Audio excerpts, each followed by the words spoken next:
Because of the hard work of journalists and apostates, there are historic changes happening right now in Washington state that is going to forever affect Jehovah's Witnesses. Now, in this video, I'm going to be describing what is going on currently, what you can do to help, especially if you live currently or you have lived in Washington state, because we need your help. Absolutely.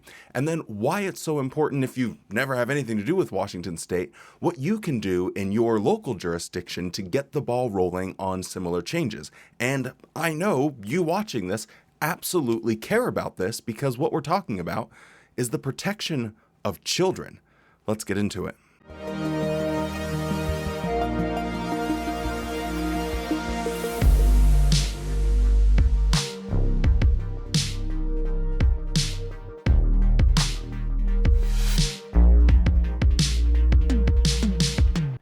Washington state is one of the handful of states that doesn't have mandatory reporting for clergy.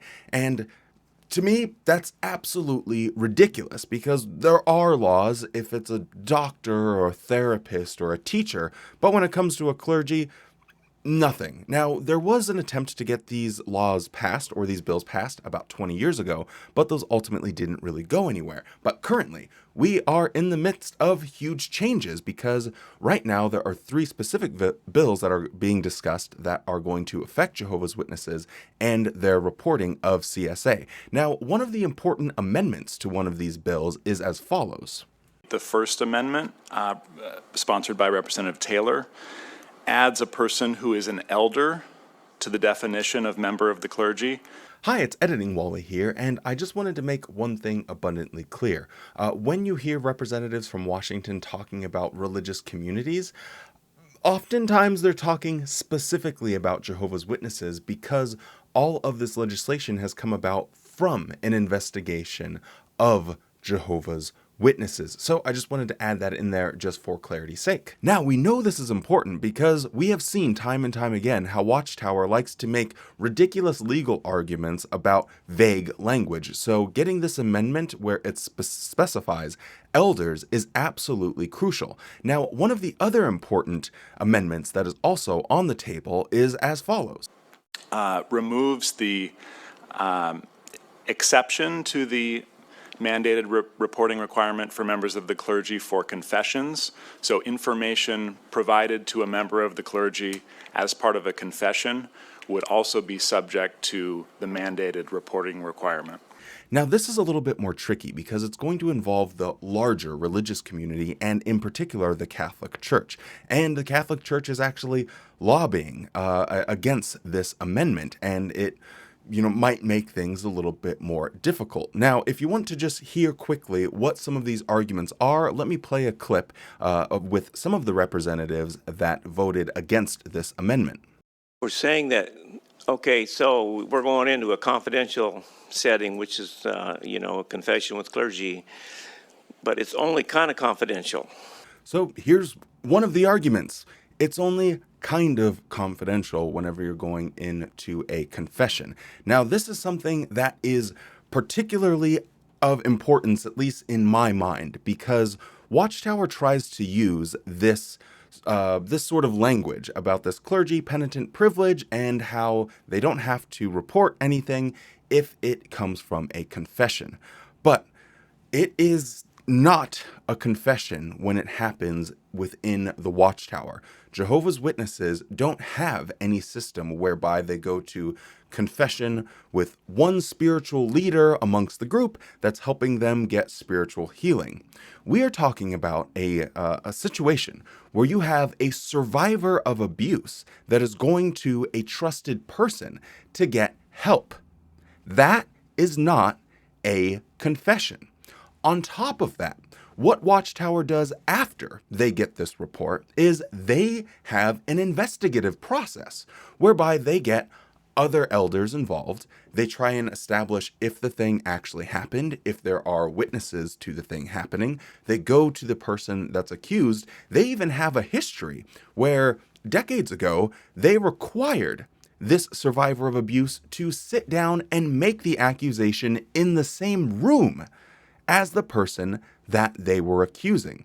They have a horrible history when it comes to advocating and protecting survivors and making it harder for people to actually come forward. And this is what the legislator needs to know. They need to clarify what a confession is.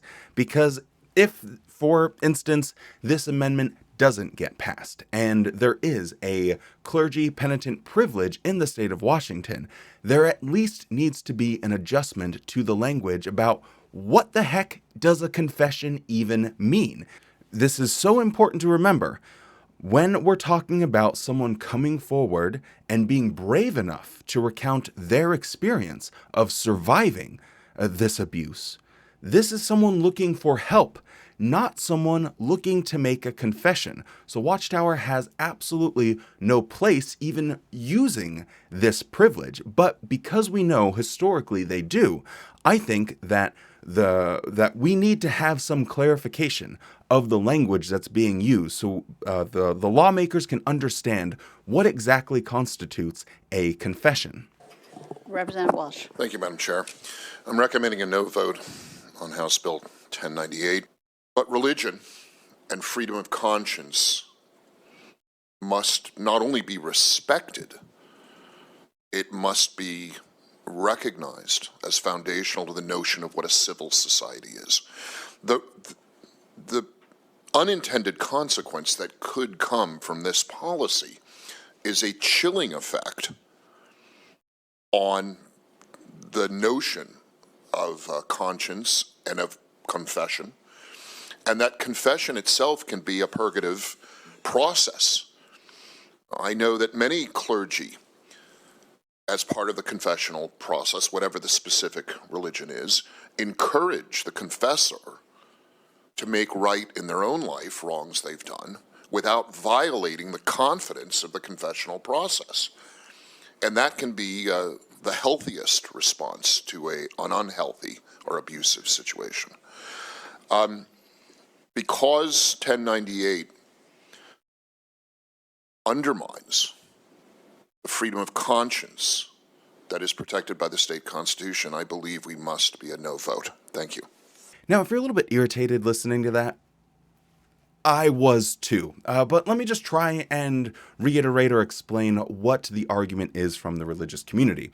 Basically, when he's talking about this chilling effect, it's basically saying that people aren't going to want to go to confession if they know that there is a situation where they're going to get reported to the police, and therefore they can't have their spiritual healing. So First Amendment right, we don't want to infringe on anyone being able to practice their religion without interference from the government.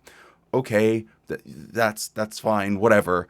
But what he's talking about here isn't someone making a confession that they parked in a handicap spot or that they stole some batteries from Walmart.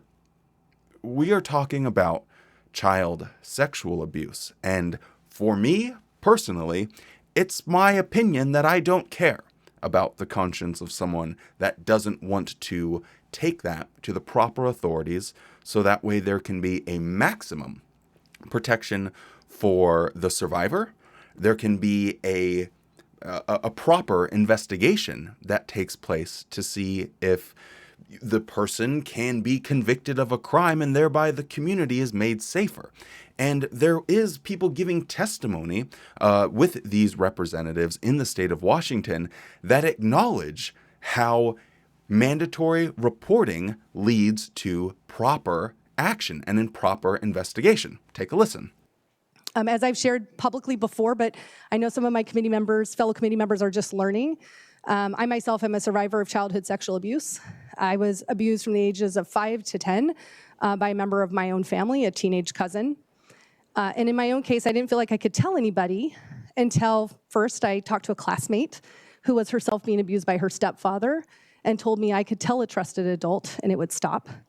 And I did. I told a teacher. And the teacher was a mandated reporter. And they brought in my parents and they told my parents and the abuse stopped. Religious leaders have a very trusted, frankly, intimate relationship with the family members that are members of their faith community. And I frankly could imagine it being devastating for a religious leader to learn that a member of a family that they know is an abuser. But we have to prioritize the safety of those children, and we need to compel our religious leaders to report this abuse when they know it's happening. So, one of the representatives sponsoring this bill has intimate knowledge about the benefits of having mandatory reporting laws. Now, let's look at what some of the other people that are in favor of this are saying. And I think it just paints a good picture about where their priorities are at versus the opposition. Because ultimately, it's going to come down to who are we trying to protect? The religious leaders within religious communities or innocent children? In researching the states that have the clergy-penitent exception, we discovered that in both conservative states and progressive states that that exception does not exist, and that I think where we are with this is that these communities really want to protect children, but also protect the nature of the First Amendment by also protecting the privilege at the time of court hearing. So you're protecting children by being able to report. You can report anonymously if you're a mandatory reporter, but not be required to go to court. So we wanted to remove the privilege so that we can continue to protect the children, but also protect the First Amendment rights. So Representative Taylor, I think, does a very good job in explaining, hey, we are trying to do our best to first protect children, but also to protect the First Amendment rights. So they're going at this from a place of nuance, where they're trying to respect and understand where the religious community is coming from, but also recognizing the benefits that are going to come from having these mandatory reporting laws. Thoughtfully, I support this amendment. And the reason I'm supportive of this amendment is because I'm thinking about a situation that I was in at one point as a church leader.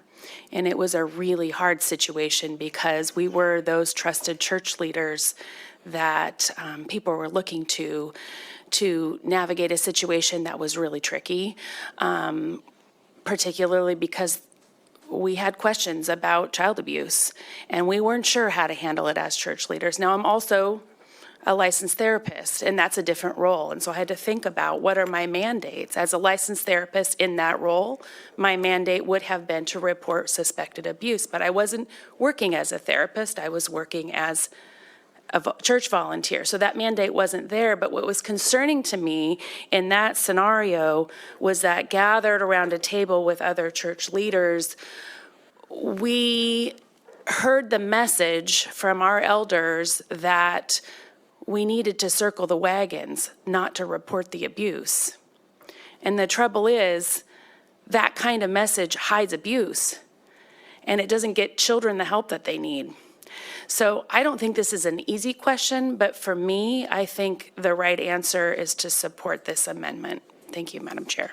Now, I thought this was very powerful because Representative Rule, she was in a position where she was in the leadership role, a respected leadership role within her religious community, and she was a licensed therapist. And when you hear of, in one role, as a licensed therapist, she was required to. And yet, in another role, when she hears about it, she's not. And even there being this culture of not reporting within the religious community, as she's identifying, it isn't good for children. And as she says, it is a difficult question. There's nothing easy about this because there are other effects that this could have. But at the end of the day, what are we trying to accomplish?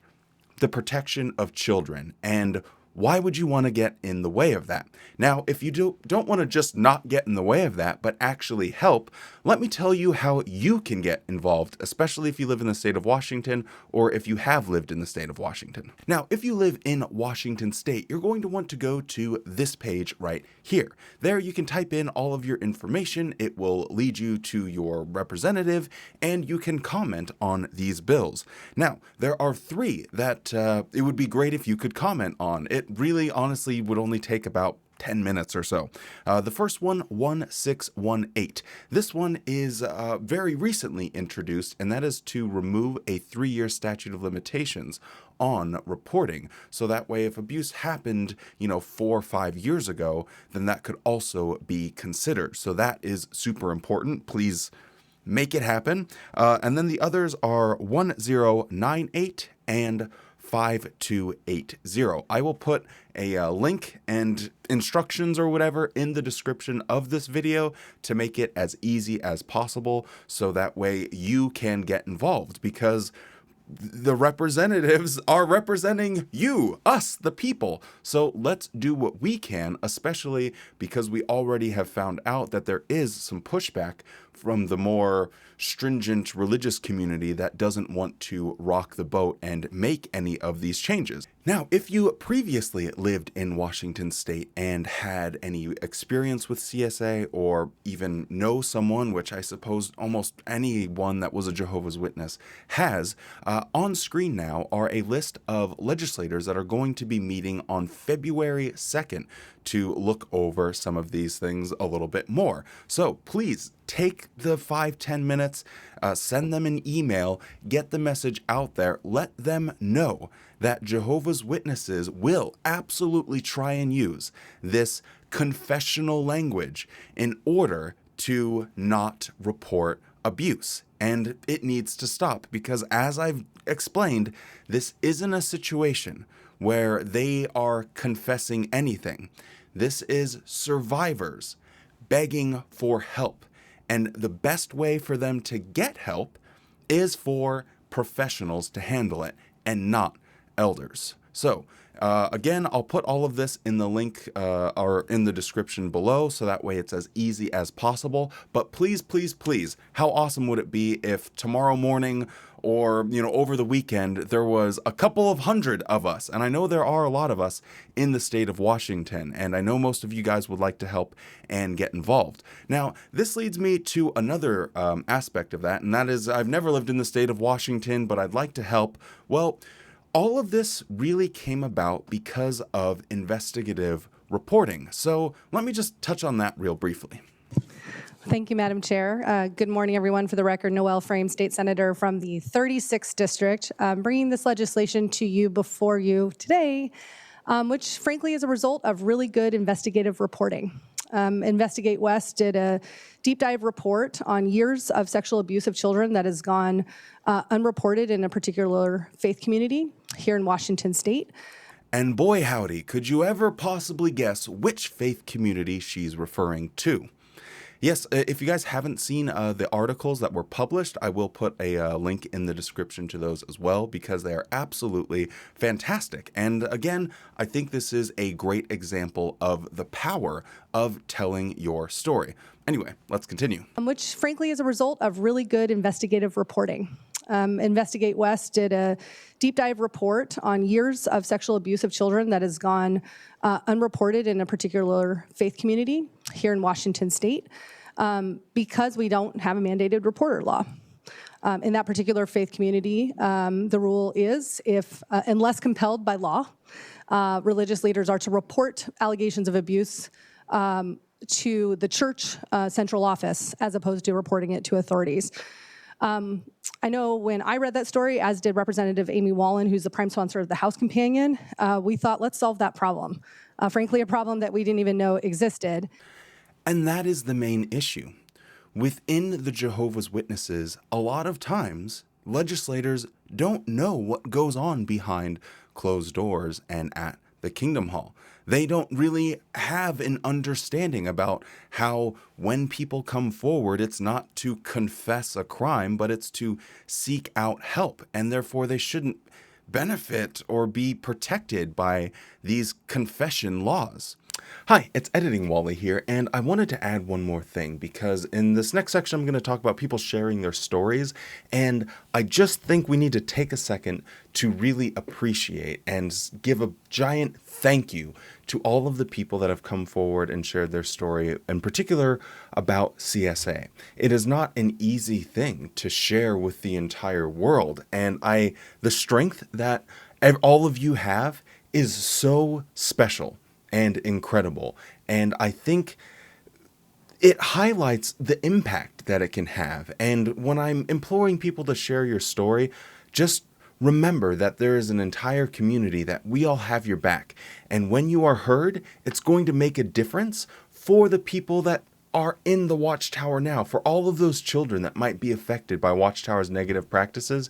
You sharing your story with CSA can positively impact the future of another Jehovah's Witness child out there. And I just wanted to make that abundantly clear and just give a huge shout out to everyone that has, because honestly, you guys are the real heroes.